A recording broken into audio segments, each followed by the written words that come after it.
How to remove website domain redirects in cpanel. So let's see this step by step.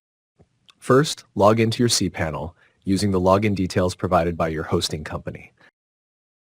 Once you log in, you will land on the main cpanel dashboard. Now look for the Domains section. Click Redirects under the Domains section.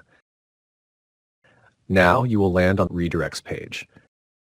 Scroll down to the bottom of the page and you will see all the website domains listed in cpanel. To remove a redirect from a website domain, click the Delete option next to that domain redirect. Click the Remove Domain button again to confirm and completely remove the website domain redirect. And done removing the website domain redirect. If you found this tutorial helpful, please like the video, leave a comment below, and share it with others. And don't forget to subscribe to the channel for more simple and helpful tutorials.